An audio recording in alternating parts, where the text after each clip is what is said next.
The image of fire has long been an important symbol for the Dominican Sisters of San Rafael. A prominent Dominican saint and doctor of the Church, Saint Catherine of Siena, once said, "Be who God meant you to be, and you will set the world on fire." These inspired words were even prophesied in a dream had by the mother of Saint Dominic, who founded the Order of Preachers.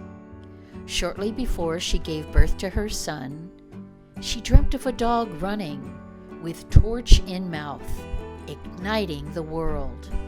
Saint Dominic went on to share his light with the world, passing that proverbial torch and igniting a fire within his followers, including the foundress of our congregation, Mother Mary Gomer.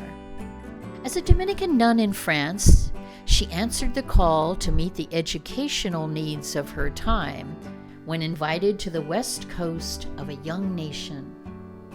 Upon her arrival in California in 1850, she welcomed and formed the first women who joined her, creating the community that would become the Dominican Sisters of San Rafael. Where do we find the gifts to be able to do different projects or different pieces? I've always seen our congregation, when I look at our history and I look at the places we've been and the things that we've done and where we've been and who we are, we've been kind of on that trailblazing path.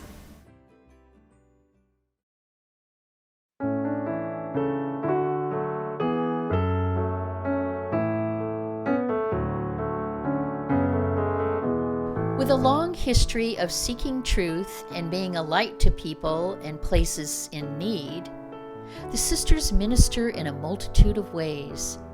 Education and healthcare are cornerstones of our legacy.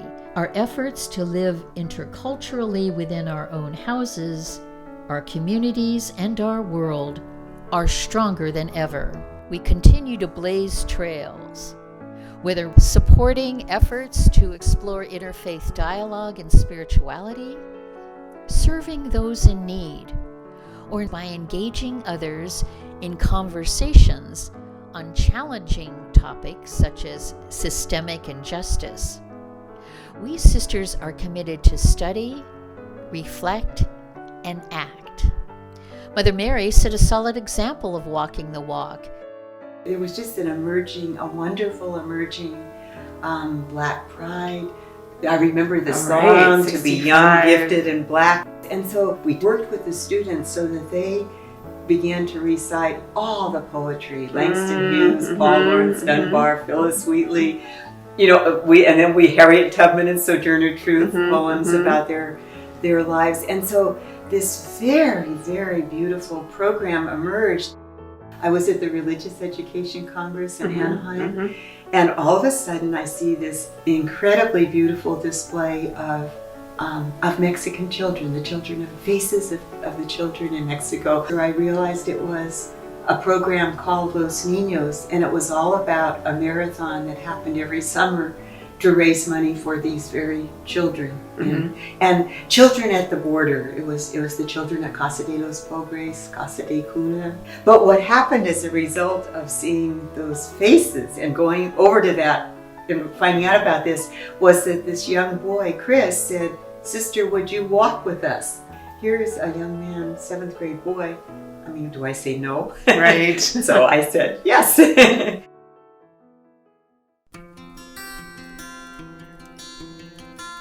We strive to create forums for discovery, personally, spiritually, and for others, such as our Santa Sabina Retreat Center ministry, which continues to honor its history and heritage as a house of spiritual formation by making this sacred space available for contemplative spiritual exploration for seekers of all traditions.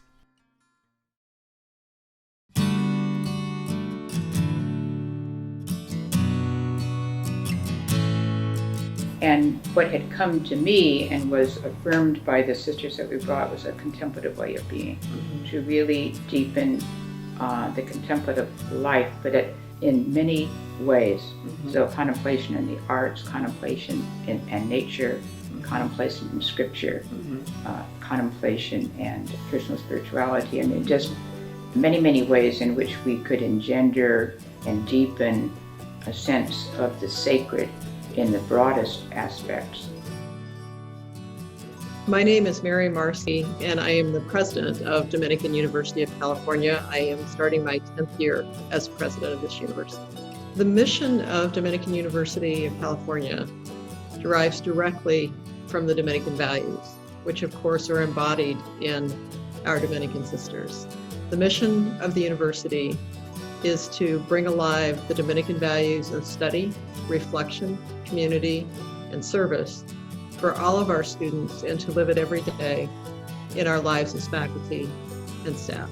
The university was the vision of the sisters. It was created by the sisters to find an educational model to carry on their mission, and it continues to do so today. There is a very clear commitment to this institution that we don't only talk about our values, but we live them every day. The sisters work closely with the university every year to develop projects for outreach to not only our local community, which they do, but also around the world. And when I talk to our students and I hear about the impact those trips have had, not only on the difference they feel they've made in the short run, but in the change in their worldview and their sense of purpose and mission as a result, I know that the Dominican values are going to live in that student and many, many students to come.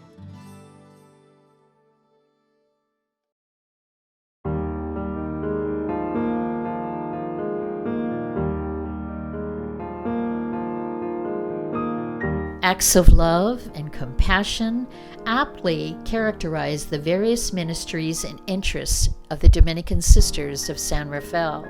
We recognize the interconnectedness of things and work to ensure a right relationship with Mother Earth.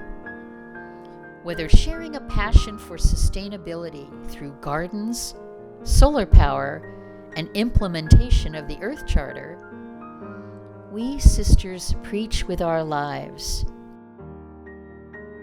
If you see goodness in other people, you see beauty in nature, you see the connection of all life, one thing to another. You see it in science. You see it in so many places, that connection of one thing to another. Love for others, love for our earth, love for all people, loving them enough to work toward justice for all people.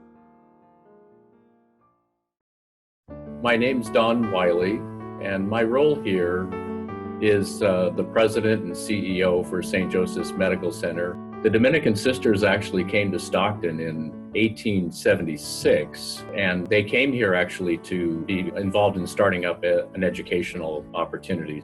In 1899, Father O'Connor had the idea of building an old men's home, and it became an old men's home and hospital. And the Dominican Sisters were asked by Father O'Connor to, I think, help him raise money and also help staff the hospital when it opened in 1899. I've been here for 30 years, and when I first got here, they were directly sponsoring our healthcare efforts here in this community. And then we have always had a Dominican Sister of San Rafael be our mission lead, our vice president for mission services. So we feel very fortunate to have had that experience. They are about trying to do many of the things, which is extending the Word of God and doing so in a way that is meaningful to each and every person that they touch. And they certainly have been mostly in our community involved in education until they were involved in healthcare. And that educational piece is, I think, kind of woven into the culture here. We've always been very oriented to providing educational opportunities for our employees. And now we're just starting a graduate medical education program where we'll be training over 200 physicians here in Stockton. Well, I hope that we will continue to enjoy the presence of Dominican sisters on our campus. While we've never had a large number, some Catholic hospitals, have and historically had large numbers of sisters at their facilities. We've always had a small number, but they've been mighty.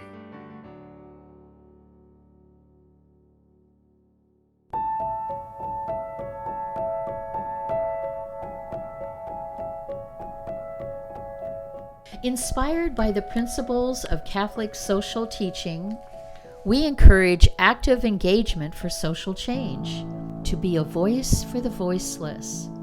Working with various community partners, we sisters aim to lead by example, by taking a public stance in the sanctuary movement by housing refugees, providing shelter and service for our homeless through our work with Homeward Bound of Marin, offering affordable housing options for those needing assistance through our Rose Court community in San Francisco, raising awareness in the fight against human trafficking, ensuring voting rights for all and for any number of environmental causes.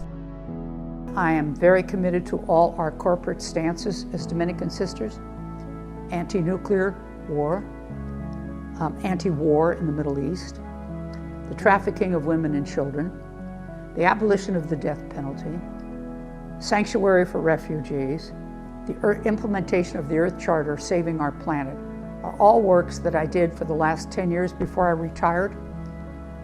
And now, because I learned to read the gospel in an entirely different way after I got into social justice, as a social justice document, Jesus was a revolutionary.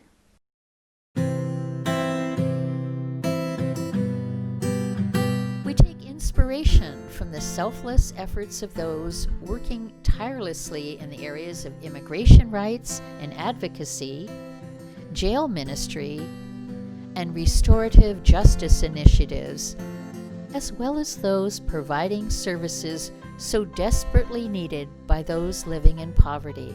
They had these refugees from Laos called the Khmu, and we got introduced to them, and they were mostly people that had suffered horrible crimes in Laos during the war, and then they were put into the camps in Thailand and suffered in the camps in Thailand, and were finally brought into the United States as refugees. So we discovered that this population needed to become citizens. So we developed a citizenship class, and we held it every Saturday from 8 to 12.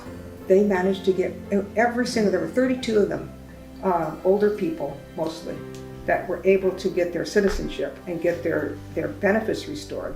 And then the younger ones also we were able to help through. And it's wonderful to see them in different places around town working. My name is Mary Kay Sweeney, and I'm the luckiest person in the world to be Executive Director of Homeward Bound of Marin. Homeward Bound's mission is inevitably to end homelessness in this community by opening doors to safety, dignity, hope, and independence.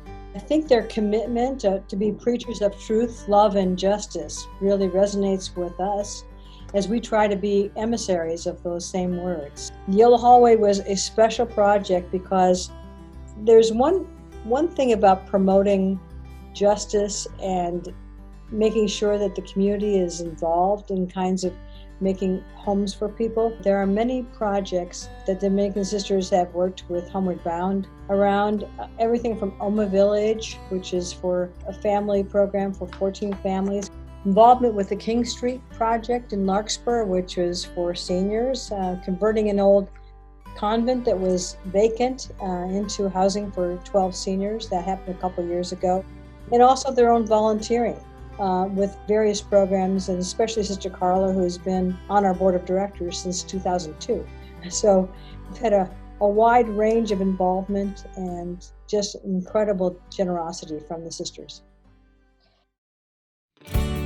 Listening to God's call has been a hallmark of the Dominican Sisters, inspired by the life of Jesus, by Saint Dominic, by Mother Mary Gomer.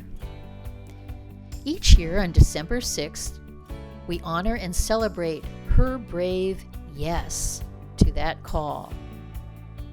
The Dominican Sisters of San Rafael carry on her legacy through the lives we touch through our myriad ministries, outreach, and ever-increasing community partnerships. The inspiration of Jesus and Dominic and how we live our lives, to me, is core, and we need to be call ourselves back to it if we're going to be what that inspiration was, what that dynamism was, that we're carrying on in our lives today. But we've got to carry it on. I think that's the beauty of who we are as San Rafael Dominicans, allowing different kinds of expression of what Jesus was all about. And we keep each other going, And I've always felt the support of the sisters. What's going to happen next? What's going to happen next?